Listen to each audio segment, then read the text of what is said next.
পরাক্রম এই সংসারের বিকাশের মূল।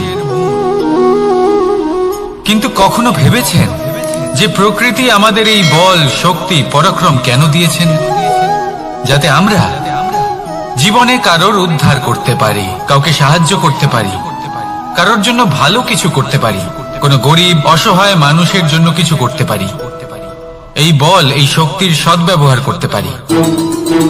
কখনো দেখেছেন এমন মানুষ যার কাছে অসীম শক্তি আছে, কিন্তু তার সাথে অসম্ভব অহংকারও রয়েছে, যিনি নিজেকে সর্বশ্রেষ্ঠ বলে মনে করেন, খারাপ কাজও করেন। আপনি দেখবেন প্রকৃতি এবং মানুষ তাকে ভাঙতে সর্বদা চেষ্টা করেন।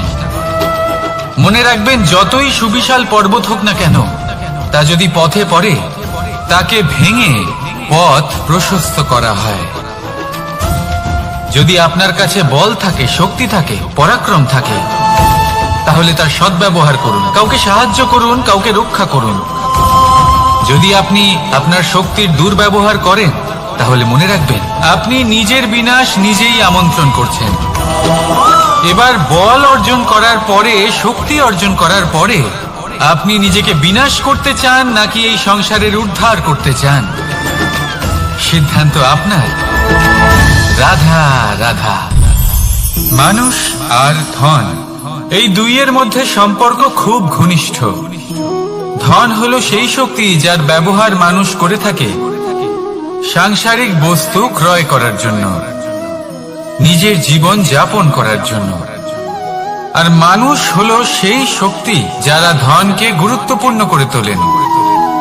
এবার একটা কথা বলি, ব্যবহার করা উচিত ধনকে আর ভালোবাসা উচিত মানুষকে। এটা বেশিরভাগ মানুষই বোঝেন না। মানুষ এখানেই সব থেকে বড় ভুল করে বসেন। তারা ভালোবাসেন ধনকে আর ব্যবহার করেন মানুষকে। এ হলো অনুচিত। দেখুন, আপনি একটা সূচের দ্বারা যুদ্ধ করতে পারবেন না, আর কোনো তলোয়ার দ্বারা বস্ত্র সেলাই করতে পারবেন না, তাই না? কোনটা কিসের জন্য হয় সেটা বোঝা অত্যন্ত জরুরি। আপনিও সঠিক দিকে অগ্রসর হন। মানুষকে ভালোবাসুন আর ধনকে ব্যবহার করুন। যদি আপনি মানুষকে ব্যবহার করেন, তাহলে আপনি ভালোবেসে ফেলবেন ধনকে। আর এই ভালোবাসা ধীরে ধীরে পরিণত হবে লোভে, আর ধীরে ধীরে এটা আপনাকে বিনাশ করে দেবে। তাহলে সমস্ত মানুষকে ভালোবাসুন আর এইভাবে ভালোবেসে বলুন, রাধা রাধা। সাফল্য কে না চান? সাফল্য লাভ করার, শিখরে পৌঁছানোর আলাদাই একটা আনন্দ রয়েছে। আর আপনজনদেরও কে না চান? প্রত্যেক মানুষ চান যেন জীবনে তার কোনো আপনজন থাকে, যারা সবসময় তাদের সাথে থাকবে। কারণ আপনজনের সাথেই তো সাফল্যের আনন্দ সব থেকে বেশি পাওয়া যায়। কিন্তু আসলে কি হয়, অনেক সময় সাফল্যের খোঁজে সেই পথে চলতে চলতে আমরা আপনদের থেকে দূরে চলে যাই। না চাইতেও দূরে চলে যেতে হয়, ওনাদের সাথে সময় কাটাতে পারি না। আর আমরা ভুলে যাই যে সাফল্যের আসল আনন্দ আপনজনদের সাথেই পাওয়া যায়। সফল হওয়ার পরে আপনদের সাথে দেখা হলে তাদের চোখে আমাদের জন্য যে আবেগ থাকে, যে সম্মান, যে প্রেম থাকে, সেটাই হলো আসল পুরস্কার। আমরা সেই কথা ভুলে যাই এবং একা হয়ে পড়ি। বেশিরভাগ সময় এটাই হয়। বেশিরভাগ সময় সফল মানুষগুলি একা হয়ে যান। এবার আপনি কি চান? আপনি অসফল হয়ে দিনগুলি একাকিত্বে কাটাতে চান, নাকি সফল হয়ে আপনজনদের সাথে আনন্দে থাকতে চান? সেই সিদ্ধান্ত আপনার। সাফল্যের পেছনে ছুটুন, নিজেকে উজাড় করে দিন, কিন্তু আপনজনদের সঙ্গ ত্যাগ করবেন না। সেই আপনজন যারা আপনার সাফল্যের জন্য দায়ী, সেই আপনজন যিনি আপনার সাফল্যে আনন্দ পান, সুখ লাভ করেন, তাদের কখনো ত্যাগ করবেন না। আসুন আমার সাথে ভালোবেসে বলুন, রাধা রাধা। বাজ পাখিকে পক্ষীরাজ বলা হয়। বাজের আয়ু হলো মোটামুটি 70 বছর। এবার 40 বছর হতে হতেই ওদের পালক লম্বা এবং ভঙ্গুর হয়ে যেতে থাকে। ঠোঁট বেঁকে যায়, ডানা ভারী হয়ে যায়, অর্থাৎ আগের মতো উঠতে পারে না, সেই শক্তি থাকে না। এবার সেই বাজ কি করবে? বাজ সব থেকে কঠিন নির্বাচন করে, নির্বাচন নিজের পুনর্স্থাপনা। সর্বপ্রথম একটা বিশাল পর্বতে যায়, একান্তে নিজের এক বাসস্থান তৈরি করে, আর তারপরে পাথরের সাথে নিজের ঠোঁট বারবার আঘাত করতে করতে সেই ঠোঁট ভেঙে ফেলে। তারপরে সে অপেক্ষা করে সেই ঠোঁট পুনর্নির্মাণ হওয়ার। তারপর সেটাই করে নিজের পালকের সাথে। তারপরে নিজের ডানা থেকে এক এক করে ভারী পালকগুলো ছিঁড়ে ফেলে দেয়। আর তারপর 150 দিনের এই যন্ত্রণা সহ্য করার পরে ও ফিরে পায় নিজের উড়বার অনন্য ক্ষমতা, সেই শক্তি। আর তারপরে ও জীবনের পরবর্তী 30 বছর বাঁচে। কি বুঝলেন আপনি? যদি ইচ্ছে শক্তি থাকে তাহলে একজন দুর্বলও শক্তিশালী হতে পারে। আপনিও এটাই করুন, নিজের অতীতের যন্ত্রণার বোঝাগুলিকে ত্যাগ করুন আর কল্পনার খোলা আকাশে উন্মুক্ত হয়ে উড়ে বেড়ান। নিজের পুনর্স্থাপনা করুন, তবেই সর্বশ্রেষ্ঠ হতে পারবেন। আর মনে রাখবেন, এই ছোট ছোট পদক্ষেপই বড় বড় শিখরে পৌঁছে দিতে পারে। তাহলে আসুন আর আমার সাথে ভালোবেসে বলুন, রাধা রাধা। আপনি কি কখনো জলকে নিজের মুঠোতে ধরে রাখার চেষ্টা করেছেন? চলুন আজ করা যাক।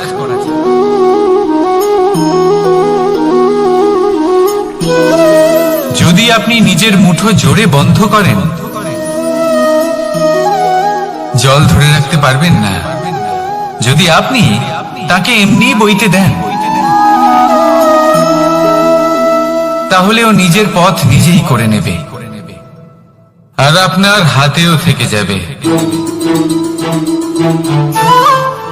আমাদের জীবনও হলো কিছুটা এরকম, জলের মতো। নিজের পথ নিজেই করে নেয় এই জীবন।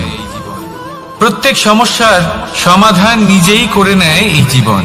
তাই জীবনে যখন কোনো পরিস্থিতি আমাদের প্রতিকূল হয়ে থাকে, কিছুই হয়তো আমরা বুঝতে পারছি না, কিছুই যখন বসে থাকে না, তখন আমরা হতাশ হয়ে পড়ি, নিরাশ হয়ে পড়ি। আর এটাই করা উচিত নয়।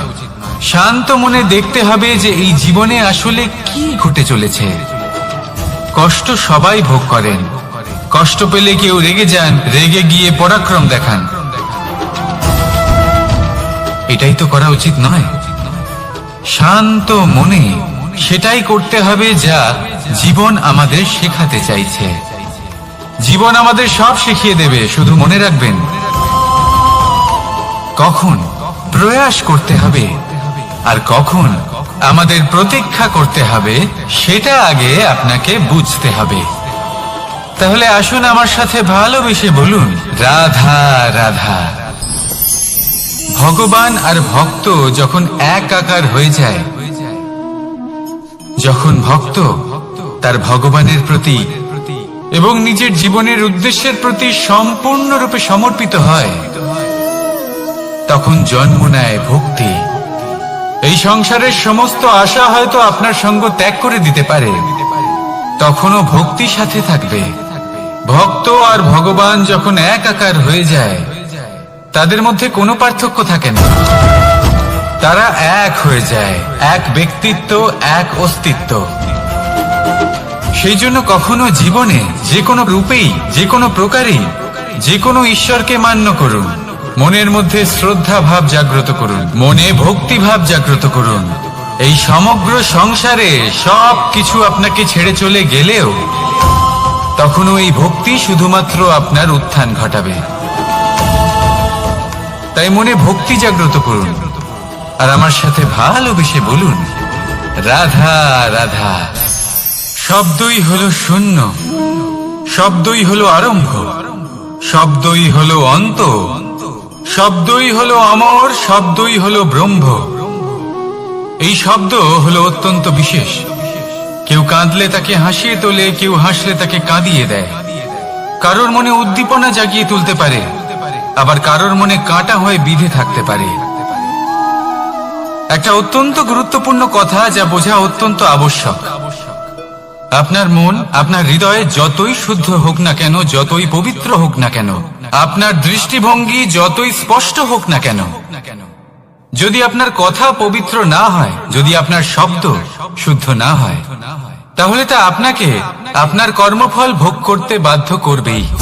একটা সহজ উদাহরণ দিই, আপনার জীবনে এমন কেউ অবশ্যই থাকবেন যাকে আপনি পছন্দ করেন না, যিনি হয়তো অধর্মী মানুষ, যিনি হয়তো দুর্বুদ্ধি সম্পন্ন মানুষ, কিন্তু তার জন্য অপশব্দ প্রয়োগ করলে তার মধ্যে কোনো পরিবর্তন আসবে না, তার মানসিকতা বদলাবে না, শুধু মনে প্রতিশোধ স্পৃহা জেগে উঠবে, মনে হিংসা জাগবে, আর কিচ্ছু না। সেই জন্য নিজের শব্দকে নিয়ন্ত্রণ করুন, নিজের কথা সংযত করুন। শ্রেষ্ঠ থেকে শ্রেষ্ঠতর মানুষকেও সাবধানী হতে হয়, কারণ যদি এই শব্দের প্রয়োগ সঠিক না হয়, তাহলে আজীবন মানুষকে নির্বাক হয়ে থাকতে হতে পারে। তাহলে নিজের শব্দ নিয়ন্ত্রিত রাখুন, নিজের কথাকে শুভ করুন, এতে প্রেমবোধ জাগিয়ে তুলুন, আর সেই প্রেমবোধ নিয়েই বলুন রাধা রাধা। বরদান এবং অভিশাপ, এই দুই হলো একই মুদ্রার দুটি পিঠ। এই বরদান আমরা অনেক কারণে পেতে পারি, কখনো নিজের পরিশ্রমের কারণে, কখনো নিজের তপস্যার কারণে, কখনো আমাদের পূর্বপুরুষদের কর্ম ও তপস্যার কারণে। কিন্তু এই বরদান কতক্ষণ বরদান থাকবে তা আমরা নিশ্চিত করতে পারি না, তা সুনিশ্চিত করে শুধুমাত্র আমাদের কর্ম। যদি আপনাকে উদাহরণ দিই, আপনি রেশমের কীট দেখেছেন? ও বরদান পেয়েছে যে ও নিজের সুরক্ষার জন্য খোলস বানাতে পারে। এবারও তাতে এত মত্ত হয়ে যায় যে এমন এক আবরণ বানিয়ে ফেলে যাতে সে নিজেই আবদ্ধ হয়ে চাপা পড়ে মরে যায়। এটার তাৎপর্য কি? তাৎপর্য খুবই সরল। গর্ব করা খুবই ভালো, কিন্তু অহংকার করা কখনোই উচিত নয়। যদি অহংকার মনের মধ্যে প্রবেশ করে, তাহলে এই বরদান অভিশাপে পরিণত হতে সময় লাগে না। আর যদি কর্মশ্রেষ্ঠ হয়, তাহলে অভিশাপ বরদানে পরিণত হয়। তাহলে আসুন শ্রেষ্ঠ কর্ম করুন, আর আমার সাথে ভালোবেসে বলুন রাধা রাধা।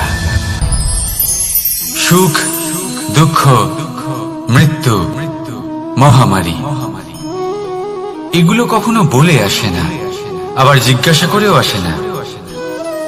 এমনই হয় দ্রুত ক্রীড়ার এই খেলায়, এক কারাগারের মতো, একটা মাকড়সার জালের মতো। যেমন একটা মাকড়সার জাল একটা পোকাকে নিজের দিকে আসতে আকর্ষিত করে নিজের চমকের দ্বারা, নিজের গঠন দ্বারা, সেরকমই দ্রুত ক্রীড়ার এই খেলা মানুষকে নিজের দিকে আসতে প্ররোচিত করে। শেষে গিয়ে মানুষ আটকা পড়ে। পার্থক্য শুধু এটাই, যখন এক পোকা এই জালে জড়িয়ে পড়ে, তখন সে তার প্রাণ হারায়। মানুষ যখন এই দ্রুত ক্রীড়ায় আকর্ষিত হয়, সে নিজের মান, নিজের ধন সবকিছু হারায়, নিজের বিবেক হারিয়ে ফেলে। কিন্তু আপনি আপনার বিবেক কখনোই হারাবেন না। যদি আপনার মনে লোভ চলে আসে, আপনি লোভী হয়ে ওঠেন। যদি আপনি দ্রুত ক্রীড়ার এই খেলায় আটকা পড়েন, তাহলে মনে রাখবেন, এই খেলা থেকে ফিরে আসা প্রায় অসম্ভবই বলা যায়। নিজের বিবেক কখনো হারাতে দেবেন না, কারণ বিনাশ আসার প্রথম লক্ষণ হলো বিবেকের বোধ চলে যাওয়া। এই প্ররোচনায় কখনো পা দেবেন না। আর আমার সাথে ভালোবেসে বলুন রাধা রাধা। বিজয়, বিজয় লাভের জন্য মানুষ কি না করে থাকে, যে কোনো সম্ভাব্য প্রচেষ্টা করে। কিন্তু নিজের বিজয় লাভের জন্য বাজিতে যা ইচ্ছে তাই রেখে দেওয়া কি উচিত কাজ? কখনোই নয়। নিজের হারানো সম্মান, নিজের হারানো সম্পত্তি, নিজের হারানো অধিকার ফিরে পাওয়ার শুধু একটাই পথ রয়েছে, আর তা হলো পুরুষার্থ, দ্রুত ক্রীড়া নয়। যে মানুষ নিজেই হেরে গেছে, নিজেই নিজের জয়লাভ করার জন্য অন্য কাউকে কিভাবে বাজিতে রাখতে পারে? এ হলো সম্পূর্ণরূপে অনুচিত। অনেক সময় অনেক ধন লাভ করার জন্য, অনেক সম্পত্তি লাভ করার জন্য আমরা নিজের আসল ধন, আমাদের আপনজন, তাদেরকে হারিয়ে ফেলতেও প্রস্তুত হয়ে যাই। এটা একেবারেই উচিত নয়। যত বড়ই সংকট আসুক না কেন, আমাদের আপনজনদের আমাদের সাথেই রাখা উচিত। নিজের বিজয়ের জন্য ওনাদের বাজি রাখা ঠিক নয়। এই ভুল কেউ একজন করেছেন, আপনি তা ভুলেও করবেন না। রাধা রাধা। নারী জন্মসূত্রে কারোর কন্যা, ধর্মসূত্রে কারোর পত্নী, আর কর্মসূত্রে কারোর মা। আমাদের মনে এই ছবি আঁকা রয়েছে একজন নারীকে নিয়ে, তাই না? একটা অতুলনীয় ভূমিকা রয়েছে নারীদের আমাদের জীবনে, আর নারী ছাড়া আমরা কিছুই নই। কিন্তু অধিকার, সেখানে আমরা একটা ভুল করে বসি। যখন নারী একজন কন্যা থাকে, যখন সে জন্ম নেয়, তখন তার ওপর অধিকার থাকে তার পিতার। আর তারপর যখন বিয়ে হয়ে যায়, তখন তার অস্তিত্বের উপর অধিকার থাকে তার স্বামী। আর যখন তিনি মা হন, তখন নিজেই তিনি জীবনের সমস্ত অধিকার দিয়ে দেন তার সন্তানকে। কিন্তু আমরা কি কখনো এটা ভেবেছি এই জীবন হলো তার নিজের? যে নারী সবার কল্যাণ করছেন, তার জীবনের অধিকারও তার কাছেই থাকা উচিত, তাই না? তার নিজের জীবনের সিদ্ধান্ত সে নিজেই নিতে পারেন, নিজেই নিজের ভাগ্যের রচয়িতা হতে পারেন। আর এর জন্য আমাদের নিজেদের পাল্টাতে হবে, দৃষ্টিভঙ্গি পাল্টাতে হবে। কারণ এই ধারণা সেটা আজ বা কালকের ব্যাপার নয়, এটা ঘটে চলেছে বহু বছর ধরে, আর চলতেই থাকবে যদি আমরা এটা না বদলাই। আর এটা তখনই সম্ভব হবে যখন আমরা নিজেদের মধ্যে পরিবর্তন আনব। তাই আজকের পর থেকে, এই মুহূর্ত থেকে, কোনো নারীর ওপর অকারণ অধিকার স্থাপনের আগে সহস্রবার ভেবে দেখবেন। কারণ যখন নারী নিজের অধিকার কেড়ে নিতে বাধ্য হবেন, তখন শুধু এবং শুধুমাত্র বিনাশই ঘটবে। রাধা রাধা।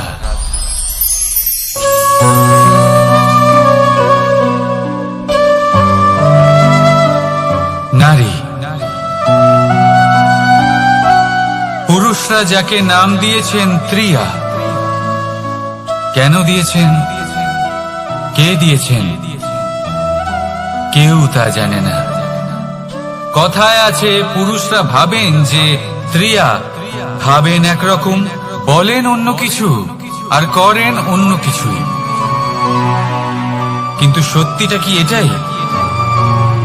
আসল সত্যি হলো এটাই যে ত্রিয়া হলো সেই চরিত্রহীন পুরুষ, আর কেউ নয়। সেই পুরুষ যারা নারীকে বলেন যে আপনি হলেন মা, আপনি হলেন দেবী, আপনি হলেন বোন। আর ভাবেন কি? ভাবেন যে এই নারী হলো আমাদের পায়ের ধুলো, আর কিচ্ছু নয়। আর কি করেন? ওনাদের মাথায়, ওনাদের খোপায় মালা পরিয়ে দিয়ে ভাবেন যে ওনারা হলেন তাদের পায়ের ধুলোর সমান। একজন নারীর সম্মান ভঙ্গ করেন, তাদের দাসী মনে করেন। ভুলবেন না, যত্র নারীয়াস্ত পূজ্যন্তে রমন্তে তত্র দেবতা। অর্থাৎ যেখানে নারীকে পুজো করা হয়, সেখানে ঈশ্বর বাস করেন। আর যেখানে নারীকে অপমান করা হয়, সেখানে ঈশ্বর এবং ভাগ্য এই দুই রুষ্ট হয়। মনে রাখবেন, যদি নারী কল্যাণকারী হতে পারেন, তাহলে নারী মহাচণ্ডী রূপও ধারণ করতে পারেন। যদি একজন নারী মাতা হয়ে জন্মদান করতে পারেন, তাহলে নারী মৃত্যু হয়ে বিনাশও করতে পারেন। যেখানে নারী অপমানিত হবেন, সেখানে মহান ভারতও মহাভারতের পথে অগ্রসর হতে পারে। তাই মনে রাখবেন, নারীর অপমান যেন কখনোই না ঘটে। আর যদি কোথাও নারীর অপমান হয়, তার অর্থ হলো আপনার বিনাশ আপনার দিকেই আসছে। আর এটা হলো তার প্রথম পদক্ষেপের প্রথম পদধ্বনি। রাধা রাধা। যদি সন্তান কোনো দুষ্কর্ম করে, তাহলে সেই অপরাধ শুধু কি সেই সন্তানের? না, যদি সন্তান দুষ্কর্ম করে তাহলে অপরাধী তার মাতা পিতাও, যারা পুত্র মোহর কারণে সেই অনুচিত কাজে তাকে বাধা দেননি। অপরাধী হলেন তার পিতামহ, যিনি নিজের কর্তব্যবোধের কারণে নিজের পরিবারের যত্ন নেননি, যিনি সন্তানকে কখনো শাস্তি দেননি। অপরাধী হলেন তার সেই গুরুও, যিনি নিজের শিষ্যের সেই দুষ্কর্ম দেখেও তাকে প্রতিহত করতে পারেননি। একজন হবু রাজার কর্তব্য হলো নিজের প্রজার কাছে সে যেন এক উদাহরণ প্রস্তুত করতে পারে, কিন্তু যদি এত অনুচিত উদাহরণ প্রস্তুত হয়ে থাকে তাহলে মা বাবার, বাড়ির বয়োজ্যেষ্ঠদের কর্তব্য হলো ওনারা যেন সেটা সেখানেই থামায়, হয় ভালোবেসে নয়তো শাস্তি দিয়ে। যদি না থামানো হয় তাহলে মহাভারত অবশ্যম্ভাবী। অনেক ব্যক্তির মনে একটা প্রশ্ন জাগে আমাকে আর রাধাকে নিয়ে। বলেন যে না আমি আর রাধা একসাথে থাকি, না আমাদের বিয়ে হয়েছে, আমি এখানে দ্বারকাতে ও ওখানে বর্ষণাতে, তাও এত ভালোবাসা কি করে? এ কেমন সম্পর্ক? আমি তাদের একটা সহজ কথা বলতে চাই। আপনি কখনো আয়নার দিকে দেখেছেন? নিজের দুই চোখের দিকে তাকিয়ে জিজ্ঞাসা করুন, এই দুই চোখ একসাথে কেন বন্ধ হয়, একসাথে কেন খোলে, একসাথে কেন ঘুমোয়, একসাথে কেন কাঁদে? আজীবন কোনো এক মানুষের সাথে সম্পর্ক রাখা অবশ্যই সম্ভব, তাদের সাথে দেখা না করে। আমার আর রাধার ভালোবাসাও কিছুটা এরকমই, আর কিছুটা এরকমই হয় ভালোবাসা দুই নয়নের মতো, যারা কখনোই মিলিত হবে না কিন্তু চিরকালের জন্য একসাথে জুড়ে থাকবে। এই অনুভূতি নিঃস্বার্থ হয়, আর এই নিঃস্বার্থ ভালোবাসা আপনাকে আনন্দের পথে অগ্রসর করে। জীবনে সবসময় নিঃস্বার্থভাবে ভালোবাসুন, শুধুমাত্র আনন্দই পাবেন। তাহলে আসুন আমার সাথে নিঃস্বার্থভাবে ভালোবেসে বলুন, রাধা রাধা। মানুষ, কোন ব্যক্তির নির্মাণ হয় কিভাবে?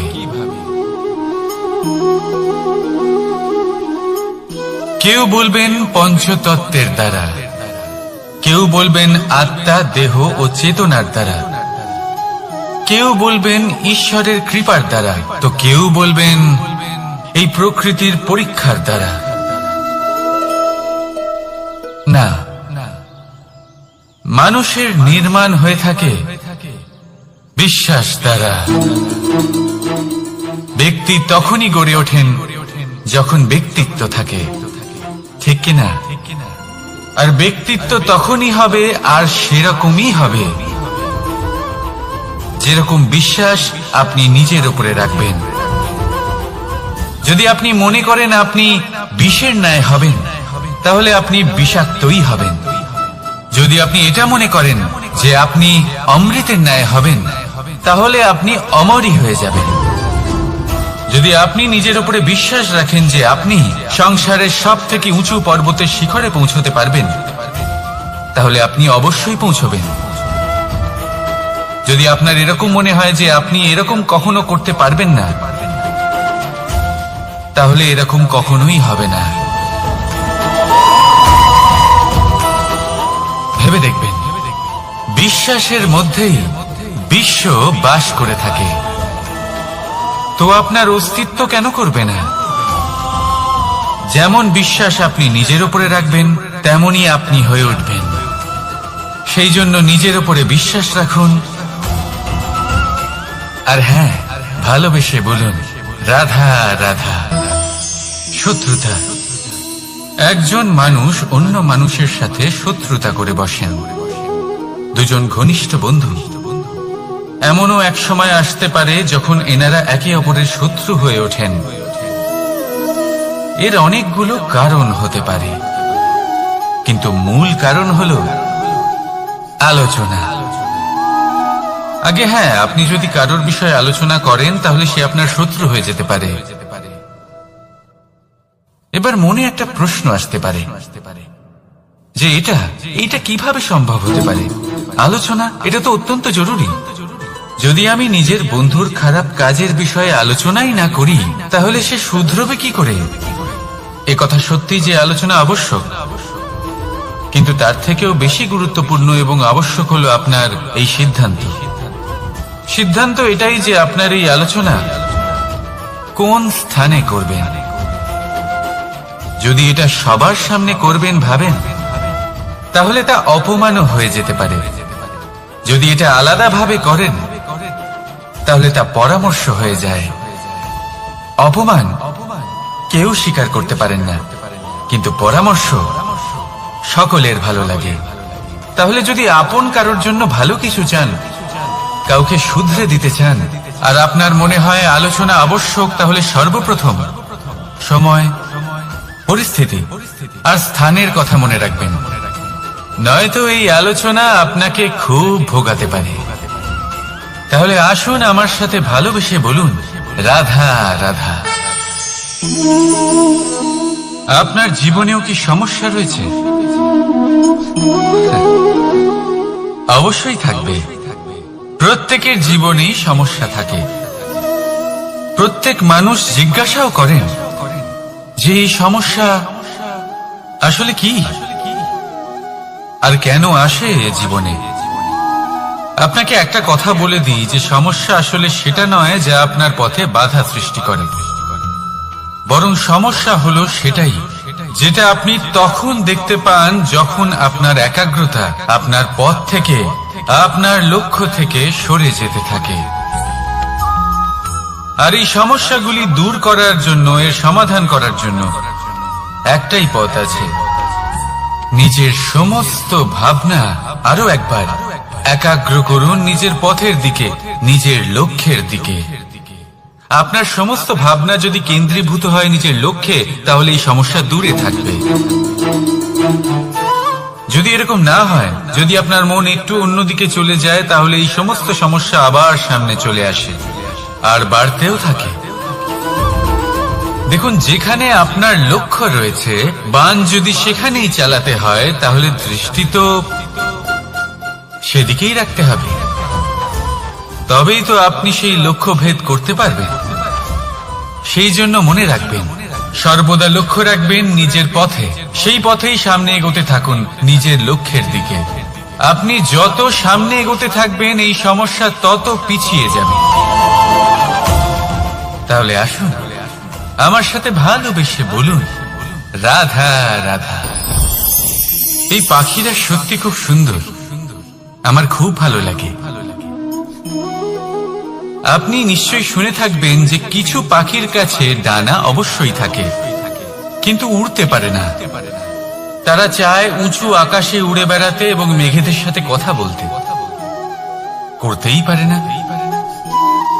এবার এই সংসারেও পাওয়া যায় ঘুড়িও। এদের মধ্যে না জীবন আছে, না প্রাণ আছে, আর না আছে ডানা, কিন্তু এরা আকাশের সাথে কথা বলে, হাওয়ার বেগের সাথে কথা বলে, আনন্দ করে, উৎফুল্ল হয়ে ওঠে। আকাশে জীবনের কিছু মুহূর্ত কাটায়। তার কারণ কি হতে পারে? কারণ হলো সুতো। এই সুতো যদি সঠিক হাতে থাকে, তাহলে এই কাগজের তৈরি ঘুড়িও আকাশের উচ্চতায় উড়ে বেড়াতে পারে। এবার এই সুতো আসলে কি? এই সুতো হলো আসলে ভালোবাসা। এই সুতো হলো আসলে বিশ্বাসের। আর এটা আপনি দিয়ে থাকেন তাদের হাতে যাদের আপনি বিশ্বাস করেন, যাদের আপনি নিজের সর্বস্ব দিয়ে দেন। ভেবে দেখুন, এই ভালোবাসা আর বিশ্বাসের সুতো আপনি যদি সঠিক মানুষের হাতে দিয়ে দেন, তাহলে আপনি অনেক উচ্চতায় উঠতে পারবেন, আকাশের উচ্চতায় উড়ে বেড়াতে পারবেন, মেঘের সাথে কথা বলতে পারবেন, পাখিদের মতো উঠতে পারবেন, যা ইচ্ছে তাই করতে পারবেন। শুধু এই মানুষ সঠিক হতে হবে, এমন একজন মানুষ যার মনে আপনার জন্য ভালোবাসা রয়েছে, এমন এক মানুষ যার মনে কোনো স্বার্থ নেই, যিনি পরোপকারী, এমন একজন ব্যক্তি যিনি আপনার অস্তিত্বকে বাইরে নিয়ে আসতে পারবেন, তাকে উজ্জ্বল করে তুলবেন। তাহলে ভালোবাসুন, আনন্দ করতে থাকুন, আর এই আনন্দ সহকারে বলুন রাধা রাধা। আমরা সকলে এমন ব্যক্তির সাথে থাকতে চাই যারা খুব মিষ্টি কথা বলেন, যাদের ব্যবহার আমাদের ভালো লাগে, যারা দেখতে সুন্দর হন, যাদের আমরা পছন্দ করি। আর সব সময় এমন ব্যক্তির থেকে দূরে থাকতে চেষ্টা করি যাদেরকে আমরা পছন্দ করি না, যাদের কথা আমাদের খারাপ লাগে, যাদের কথা একটু কঠোর হয়। আমরা সব সময় চেষ্টা করি এদের থেকে দূরে থাকার, ঠিক কিনা? কিন্তু যদি বাস্তবটা দেখি, তাহলে এই কঠোরতা জীবনে শান্তির প্রলেপ দেয়। ওষুধও একটু কড়াই হয়, কিন্তু এ কি করে? আমাদের সুস্থ করে তোলে। ঠিক সেইভাবেই ভালোবাসার এই অধ্যায় একটু কঠিন, একটু কড়াও মনে হতে পারে, কিন্তু এর ফল সবসময় আপনাদের স্বাস্থ্যের পক্ষে ভালোই হয়। সেই জন্য যদি কেউ আপনার নিন্দে করে, আপনাকে কড়া কথা শোনায়, আপনার ব্যাপারে আলোচনা করে, তার মানে এটা নয় যে সে আপনার শত্রু।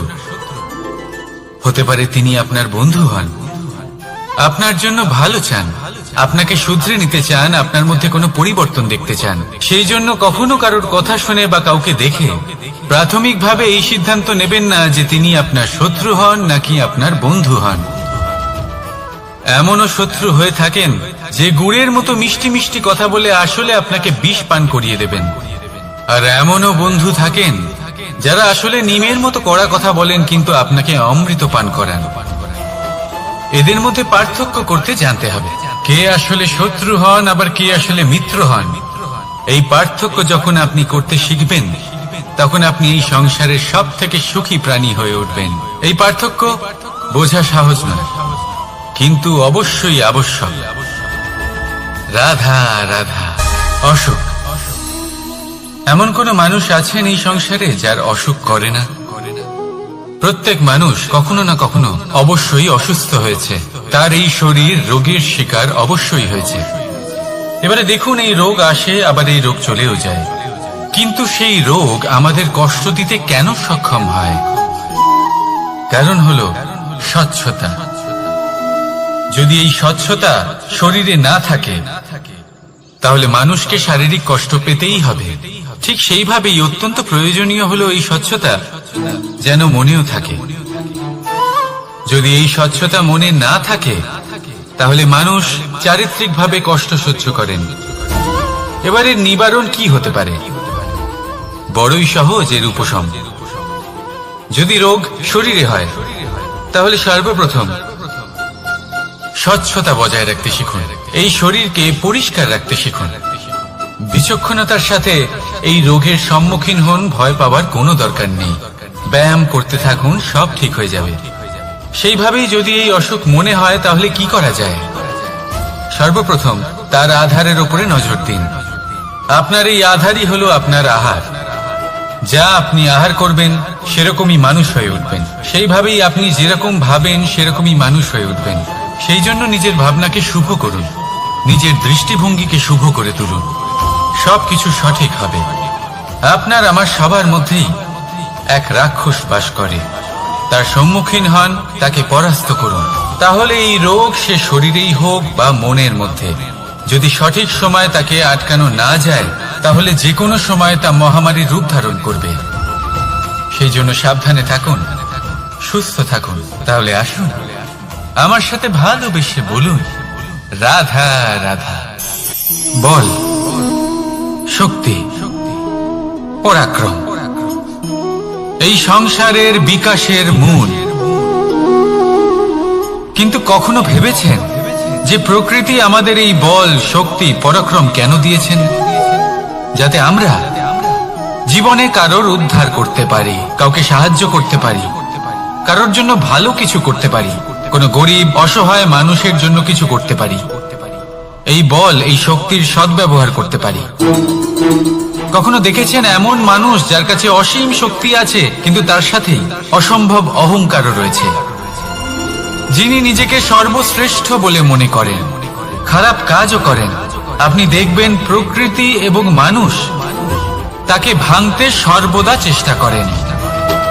মনে রাখবেন, যতই সুবিশাল পর্বত হোক না কেন, তা যদি পথে পড়ে তাকে ভেঙে পথ প্রশস্ত করা হয়। যদি আপনার কাছে বল থাকে, শক্তি থাকে, পরাক্রম থাকে, তাহলে তার সদ্ব্যবহার করুন। কাউকে সাহায্য করুন, কাউকে রক্ষা করুন। যদি আপনি আপনার শক্তির দুর্ব্যবহার করেন, তাহলে মনে রাখবেন আপনি নিজের বিনাশ নিজেই আমন্ত্রণ করছেন। এবার বল অর্জন করার পরে, শক্তি অর্জন করার পরে আপনি নিজেকে বিনাশ করতে চান নাকি এই সংসারের উদ্ধার করতে চান, সিদ্ধান্ত আপনার।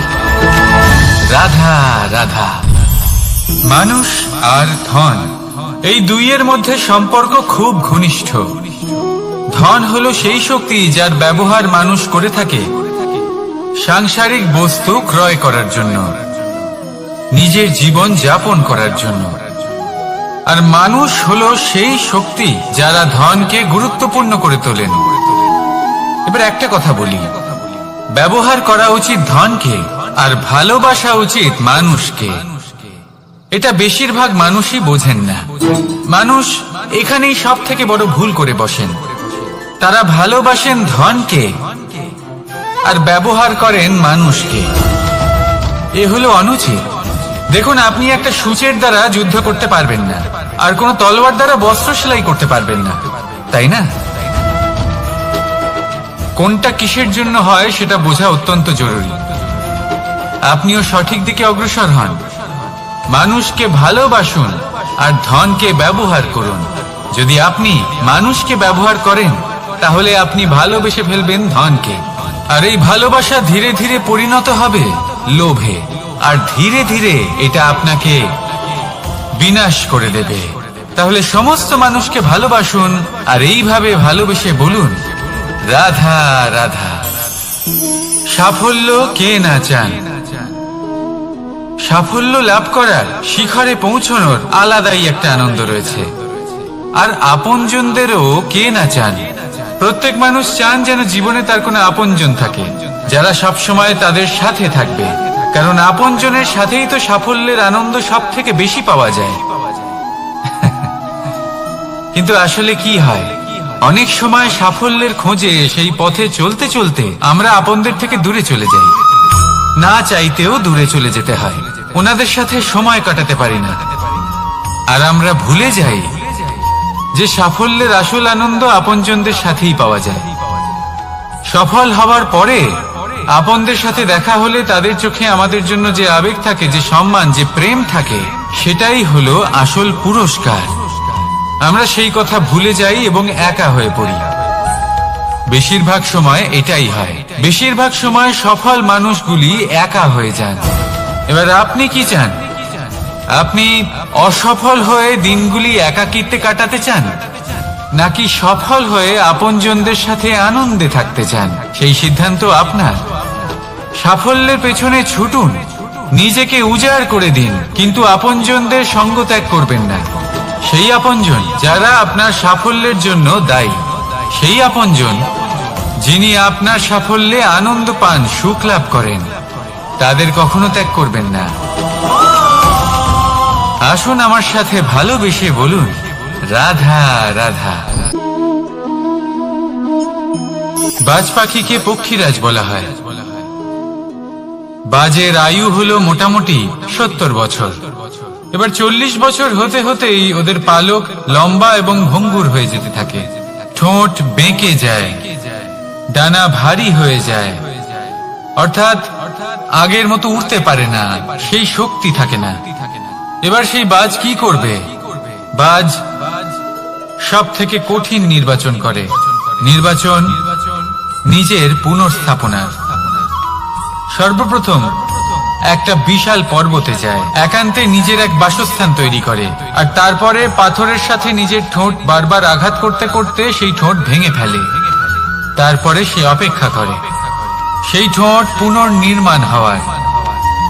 তারপর সেটাই করে নিজের পালকের সাথে। তারপরে নিজের ডানা থেকে এক এক করে ভারী পালকগুলো ছিঁড়ে ফেলে দেয়। আর তারপর 150 দিনের এই যন্ত্রণা সহ্য করার পরে ও ফিরে পায় নিজের উড়বার অনন্য ক্ষমতা, সেই শক্তি। আর তারপরে ও জীবনের পরবর্তী 30 বছর বাঁচে। কি বুঝলেন আপনি? যদি ইচ্ছে শক্তি থাকে তাহলে একজন দুর্বলও শক্তিশালী হতে পারে। আপনিও এটাই করুন। নিজের অতীতের যন্ত্রণার বোঝাগুলিকে ত্যাগ করুন আর কল্পনার খোলা আকাশে উন্মুক্ত হয়ে উড়ে বেড়ান। নিজের পুনর্স্থাপনা করুন, তবেই সর্বশ্রেষ্ঠ হতে পারবেন। আর মনে রাখবেন, এই ছোট ছোট পদক্ষেপই বড় বড় শিখরে পৌঁছে দিতে পারে। তাহলে আসুন আর আমার সাথে ভালোবেসে বলুন, রাধা রাধা।